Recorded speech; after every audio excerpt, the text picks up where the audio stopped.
আপনাদের এই সুপারিশ কমিটি তখনই সার্থক হবে যখন আপনারা অতি দ্রুত সময়ের মধ্যে নির্বাচনের আগে একটি পে স্কেলের গেজেট জারি করবেন। কেননা নির্বাচনের আগে যদি গেজেট জারি না হয় তাহলে পরবর্তী নির্বাচিত সরকার এসে এই কমিটি নাও রাখতে পারে, সেটা আপনারাও ভালো করে জানেন। অতি দ্রুত সময়ের মধ্যে নির্বাচনের আগে, অর্থাৎ আমাদের হাতে সময় আছে কাল পরশু, এই অতি অল্প সময়ের মধ্যে সরকার চাইলে 24 ঘন্টার মধ্যে গেজেট প্রণয়ন করতে পারে এবং সেই ক্ষমতা সরকারের আছে। মাননীয় প্রধান উপদেষ্টা আপনি দেখেছেন যে বাংলাদেশের 22 লক্ষ সরকারি কর্মচারীদের মধ্যে প্রায় 3 লক্ষ সরকারি কর্মচারী গত 6 ফেব্রুয়ারি আমরা আপনার বাসভবনের অভিমুখে গিয়েছিলাম ভুখা মিছিল নিয়ে খাবার আনার জন্য, কিন্তু পুলিশ বাহিনী আমাদের সাথে যে আচরণ করেছে তার জন্য আমরা হতাশ। তবে আমরা ধন্যবাদ জানাই সাধারণ পুলিশকে, যারা আমাদেরকে সহযোগিতা করেছেন। হয়তো ঊর্ধ্বতন কিছু পুলিশের কারণে তারা আমাদের এই শান্তিপূর্ণ কর্মসূচিতে তারা জলকামান, টিয়ার শেল, রাবার বুলেট নিক্ষেপ করতে বাধ্য হয়েছেন বা করেছেন। আমাদের অসংখ্য নেতাকর্মীরা কিন্তু আহত হয়েছেন। এই যে কষ্ট, আমাদের অসংখ্য নেতাকর্মীরা এখনো অসুস্থ এবং আমাদের একজন কর্মচারীর পা ভেঙে গিয়েছে।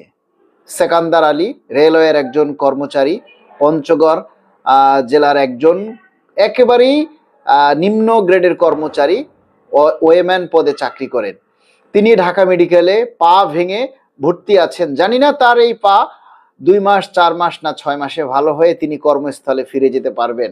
এই যে একটা সমস্যা, এই সমস্যা থেকে উত্তরণের জন্য আমরা যে কষ্টগুলি কর্মচারীরা পেয়েছি, আমরা আশা করি আগামী 2-1 দিনের মধ্যে যদি এই পে স্কেলের গেজেট জারি হয় তাহলে হয়তো আমাদের এই কষ্টগুলি মনে থাকবে না।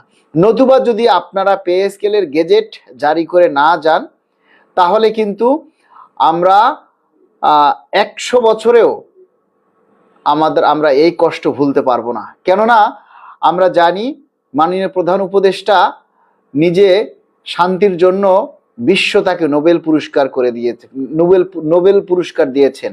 আর সেই নোবেল জয়ীর দেশের মানুষ ভুখা মিছিল করে এবং তার বাসভবনে যায়, এটা বিশ্বের সব জায়গায় ছড়িয়ে গেছে।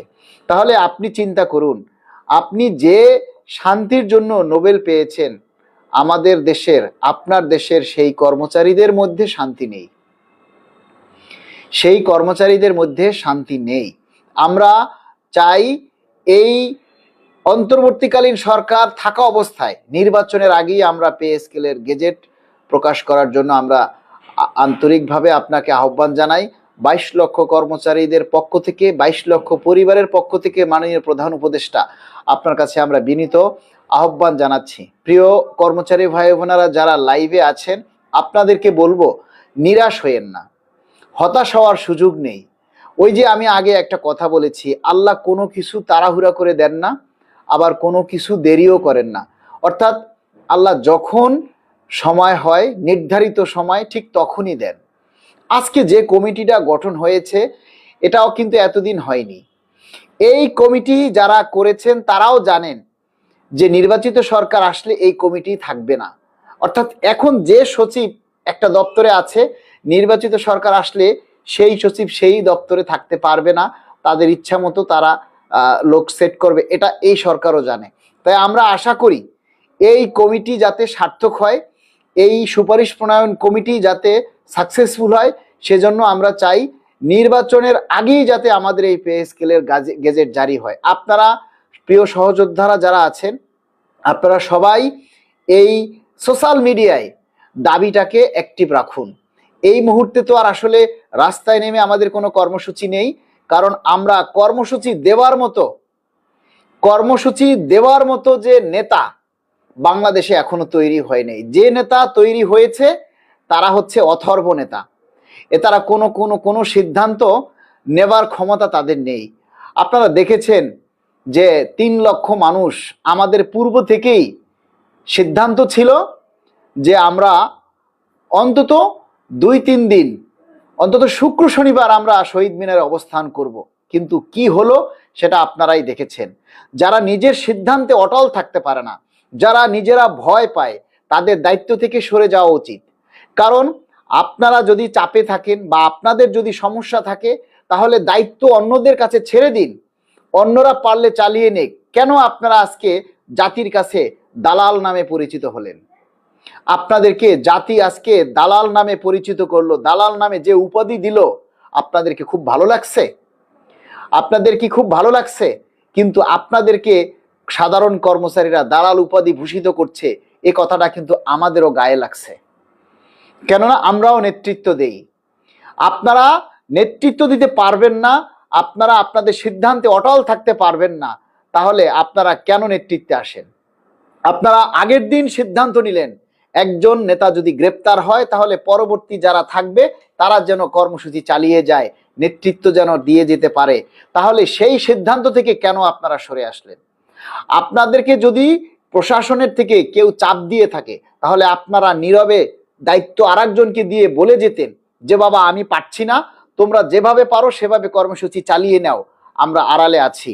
আপনারা সেটা না করে কর্মসূচি স্থগিত করে দিলেন। 3 লক্ষ কর্মচারীর প্রাণের মধ্যে রক্তক্ষরণ সৃষ্টি করে দিলেন। মানুষ বারবার আমাদের ডাকে ঢাকা শহরে আসে। আপনারা জানেন যে একবার ঢাকা শহরে আসতে কত টাকা খরচ হয়? অসংখ্য কর্মচারী আমাদেরকে ফোন করে জানিয়ে কান্নাকাটি করেছে যে ভাই আমরা 4,000-5,000 টাকা ধার করে সুদে এনে তারপরে আমরা ঢাকায় এসেছি। কিন্তু নেতারা আমাদের নিয়ে তামাশা করে। আমাদেরকে ঢাকায় এনে 5ই ডিসেম্বর আমাদেরকে ঢাকায় এনেও কোনো কর্মসূচি তারা দিতে পারলো না। আবার আজকে 6 ফেব্রুয়ারি আপনার ডাকে আমরা ঢাকায় এসেছি, কিন্তু আপনারা আমাদেরকে কি দিলেন? আমরা কি নিয়ে ফিরে গেলাম? আজকে যদি গেজেট জারি না হয় তাহলে এই 3 লক্ষ মানুষ যারা ধার দেনা করে ঢাকা শহরে এসেছে তারা অভিশাপ দিবে, তারা নেতাদেরকে অভিশাপ দিবে যে আপনারা নেতৃত্ব দিতে পারেন না, তাহলে নেতা হতে এসেছেন কেন? আপনারা দেখেছেন আপনাদের কার্যক্রমের কারণে আপনারা নেতৃত্ব দিতে এসে আজকে দালাল উপাধি নিয়ে বাসায় ফিরে গেলেন। যেমন কর্ম তেমন ফল, as you sow so shall you reap কথায় আছে। হিংসা অধপতন ডেকে আনে, এর কোনো বিকল্প নেই। ইগো, হিংসা কখনো কাউকে বড় করে না। কারো কাছ থেকে সম্মান পেতে গেলে তাদেরকে ভালোবাসতে হবে। আমরা এই আপনাদের যারা সারা বাংলাদেশে আপনারা আছেন, আপনাদেরকে আমরা অনুরোধ করব, আমরা তরুণ প্রজন্মকে নিয়ে আমরা সংগঠন করেছি। আপনারা জানেন যে আমরা কেন পুরাতন সংগঠন থেকে পদত্যাগ করেছি? কম ইচ্ছায় আর কম অপমান নিয়ে আমরা এই পুরাতন সংগঠন থেকে সরে দাঁড়াইনি। কম অপমান আর কম নির্যাতন নিয়ে, কম মানুষের কম কথা শুনে আমরা এই সংগঠন থেকে পদত্যাগ করিনি। আর কম ইচ্ছায় আমরা এসে নতুন সংগঠন করতে আমরা বাধ্য হয়েছি। কারণ আমরা নেতা হতে চাই না, আমরা চাই কর্মচারীদের অধিকার বাস্তবায়নের জন্য। দায়িত্ব যদি পালন করতে না পারেন তাহলে দায়িত্ব থেকে সরে যান। দয়া করে অন্যদেরকে ডিস্টার্ব করবেন না, অন্যদেরকে ছোট ভাববেন না, অন্যদেরকে হেয় করে ভাববেন না। জনপ্রিয়তা অর্জন করতে গেলে জনগণের জন্য কাজ করতে হবে। জনগণের ভালোবাসা অর্জন করতে গেলে জনগণের জন্য চোখের পানি ফেলতে হবে, জনগণের জন্য মার খেতে হবে। কিন্তু আপনারা সেটা করতে রাজি না। আপনারা নিজেরা দায়িত্ব ছাড়বেন না, কাউকে দায়িত্ব নিতেও দিবেন না। এই জন্য সারা বাংলাদেশের সকল সাধারণ কর্মচারীদেরকে আমরা অনুরোধ করব, এখন থেকে আমরা তরুণ প্রজন্মের যে সংগঠন করেছি বাংলাদেশ সরকারি কর্মকর্তা কর্মচারী কল্যাণ সমিতি, এই সংগঠনের হাতকে শক্তিশালী করার জন্য আপনারা সারা দেশের প্রতিটি জেলা উপজেলায় আপনারা শাখা কমিটি গঠন করুন। এবং একটা শাখা কমিটি থাকলে সেই কমিটিটা বেশি শক্তিশালী হয়। কারণ যত বেশি শাখা কমিটি থাকবে তত বেশি আন্দোলন জোরালো হবে এবং আন্দোলনে জবাবদিহিতা থাকবে। আর যদি কমিটি না থাকে তাহলে কার নেতৃত্বে কে যাবে এই চিন্তা করে অনেকেই কর্মসূচিতে আসে না। এজন্য আমরা সকল সরকারি কর্মচারীদেরকে অনুরোধ করব, আপনারা অতি দ্রুত আপনারা যে দপ্তরে আছেন, যে যে অফিসে আছেন, যে যে জেলায় আছেন, উপজেলায় আছেন, সবাই বাংলাদেশ সরকারি কর্মকর্তা কর্মচারী কল্যাণ সমিতির আপনারা শাখা কমিটি গঠন করুন, আমাদের হাতকে শক্তিশালী করুন। আমরা যাতে এই কর্মচারীদের ন্যায্য দাবি নিয়ে আন্দোলন করতে পারি, আমরা যাতে সরকারি কর্মচারীদের যে কোনো দাবি বাস্তবায়নে আমরা সৈনিকের মতো ঝাঁপিয়ে পড়তে পারি। একটা কথা চিন্তা করবেন, সেনাবাহিনী যতই শক্তিশালী হোক, সেখানে যদি সেনাপতির সিদ্ধান্ত ভুল হয়, তাহলে ওই সেনারা কখনো যুদ্ধে জয়লাভ করতে পারে না। যে সৈনিক সিদ্ধান্তে ভুল নেয়, সেই সৈনিকেরা কখনো জয়লাভ করতে পারে না। একটা কথা মনে রাখবেন, সিদ্ধান্তে আপনাকে অটল থাকতে হবে। আমরা যখন ভুল সিদ্ধান্ত নেব, একটা ভুল সিদ্ধান্ত আমাদের অনেক কিছু নষ্ট করে দেয়, অনেক কিছু পরিবর্তন করে দেয়। একজন দুইজন মানুষ আছে, তারা সব সময় আমাদের ভুল খুঁজে বেড়ায়, মনে মাইক্রোস্কোপ নিয়ে বসে থাকে কখন আমরা ভুল করি, কখন আমার লেখার মধ্যে দাড়ি কমা থাকে না, কখন আমাদের লেখার মধ্যে ভুল হয়, সেগুলি ধরার জন্য, আর আমাদের নিয়ে ইগো করার জন্য, হিংসা করার জন্য। এই হিংসাটা ভালো নয়, হিংসা অধপতন ডেকে আনে, এটা আপনারা দেখেছেন। মানুষের ভালোবাসা অর্জন করতে পেরেছি কারণ আপনাদের জন্য কাজ করছি, এজন্য আপনারা ভালোবাসেন, তাই আমরা আপনাদের হয়ে লড়ি, আপনাদের হয়ে কাজ করতে চাই।